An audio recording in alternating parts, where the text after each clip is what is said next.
ہمارے ایک فاضل محقق دوست ہیں ڈاکٹر سید اشفاق احمد شاہ صاحب. یہ ہمارے بہت ہی فاضل دوست ہیں. ان کا سوال آیا ہے افواہ پھیلانے کے بارے میں. تو میں اس کو ایک سوال کی نوعیت میں لے لیتا ہوں کہ بھائی اسلام میں افواہیں پھیلانا یہ درست کام نہیں ہے. اسلام نے انسان کو آداب زندگی اور آداب بندگی سکھائے. اسلام میں اس امر کی اجازت نہیں ہے کہ آدمی کوئی بات سنے اور اسے بلا تحقیق دوسروں میں ڈنڈورا پھیر دے، دوسروں میں بیان کرتا پھرے. حضور سید عالم صلی اللہ علیہ وسلم نے ارشاد فرمایا کہ کسی انسان کے جھوٹے ہونے کے لیے یہی کافی ہے کہ وہ کوئی بات کسی سے سن کر تصدیق کیے بغیر کسی تحقیق کے اسے آگے بیان کر دے.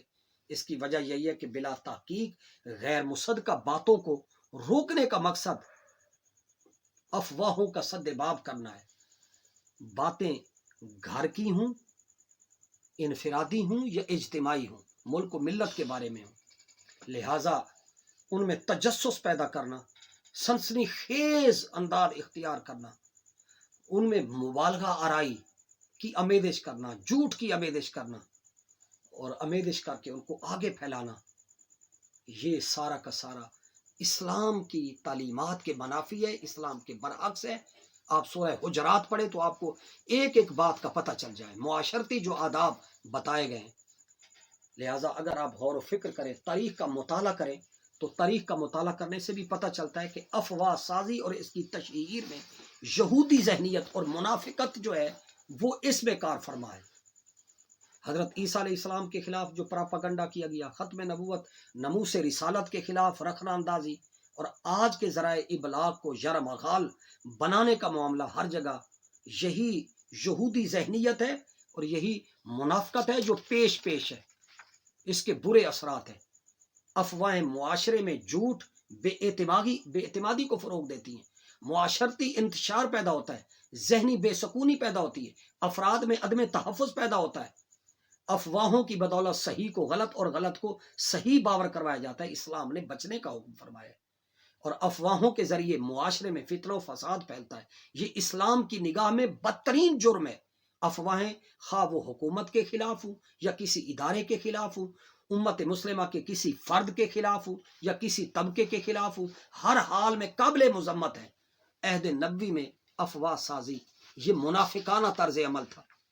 اور حضور سید عالم صلی اللہ علیہ وسلم نے خود ارشاد فرمایا کہ کفا بالمرء اسما ان یحدث بکل ما سمع. گناہ کے لیے یہی کافی ہے، یہ بات کافی ہے کہ انسان سنی سنائی بات بیان کرنے لگے. سورہ حجرات میں امت مسلمہ کی اجتماعی اور شہری زندگی کے لیے ایک جامع ضابطۂ اخلاق پیش کیا گیا ہے اور کہا گیا ہے کہ ان جاکم فاسقن بنبأ فتبینوا، کہ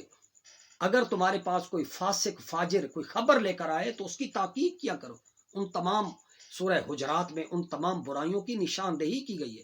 جو انارکی، انتشار اور فتنہ فساد کو پیدا کرتی ہیں، جن سے لوگوں کے باہمی تعلقات خراب ہوتے ہیں، رنجشیں پیدا ہوتی ہیں،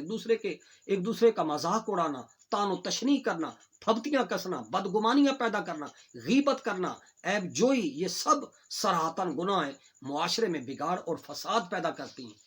اور ان چیزوں سے منع کیا گیا ہے. اسی طرح ایک بات یہ بھی یاد رکھنے کی ہے کہ ریسرچ اور تحقیق جس کا نتیجہ انارکی ہو، کشیدگی، لڑائی اور جھگڑا ہو، تفرقہ نکلے، فقہاء اسلام اور محدثین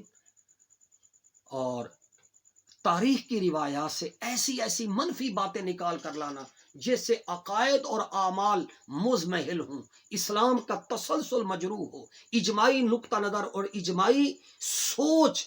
جس پر ید اللہ علی الجماع کہ اللہ کا ہاتھ ہے وہ مجروح ہو، وہ ریسرچ و تحقیق جو سنسنی خیز ہو، وہ جس کا نتیجہ تعمیر نہ ہو تخریب ہو، منفی سوچ کا نتیجہ ہے. مثبت اور منفی سوچ میں فرق کرنا ضروری ہے.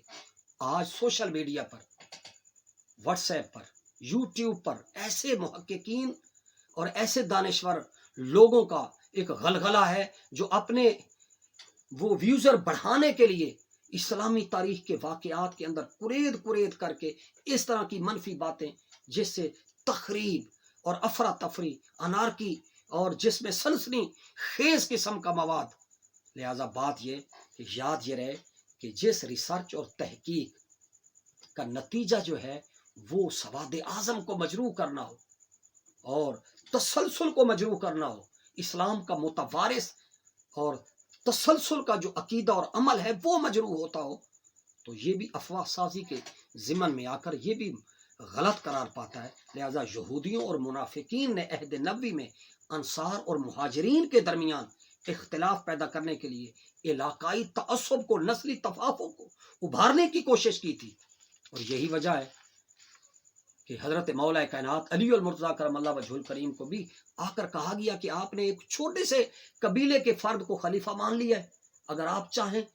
تو آپ اپنا ہاتھ بڑھائیں، ہم لشکروں کے لشکر بھر دیں گے۔ یہ روایت حضرت ابو سفیان کی تھی۔ تو حضرت مولا علی نے فرمایا کہ ہم نسلی تفاخر کو اور عہد جہلیت کی اس طرح کے رسم اور رواج کو اپنے پاؤں پر پامال کر چکے ہیں، ہم نے خوش دلی کے ساتھ بیعت کی ہے۔ تو کہنے کا مطلب یہ ہے کہ یہ عبداللہ ابن ابی اور عبداللہ ابن سبا یہودی منافق نے مشترکہ سوچ اور منصوبے کے تحت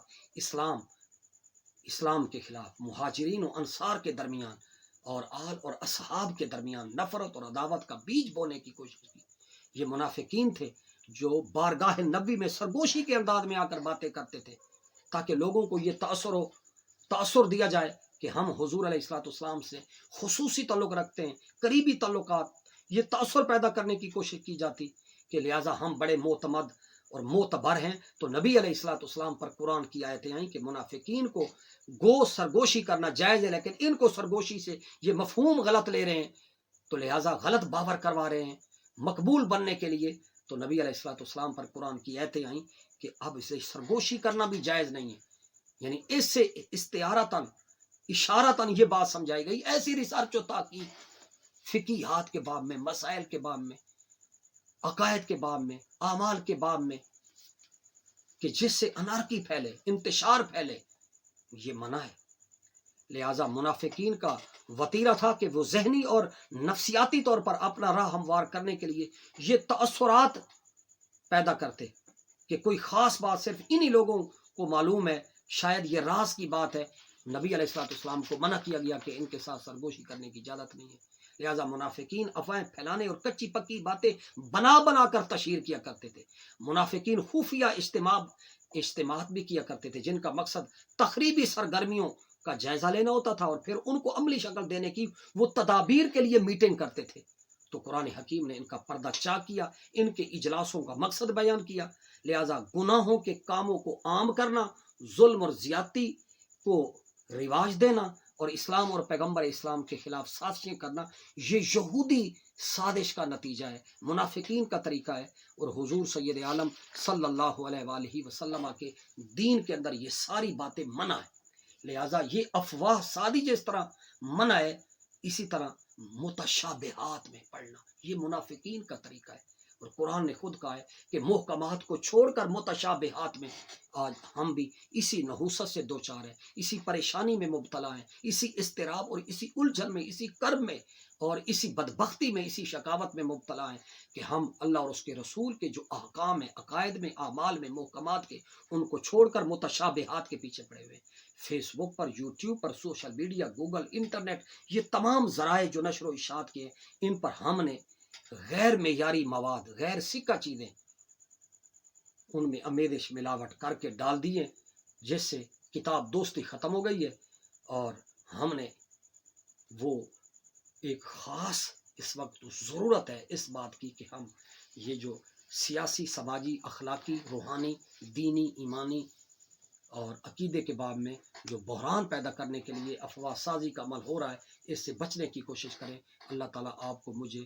اس سے بچنے کی توفیق نصیب فرمائے۔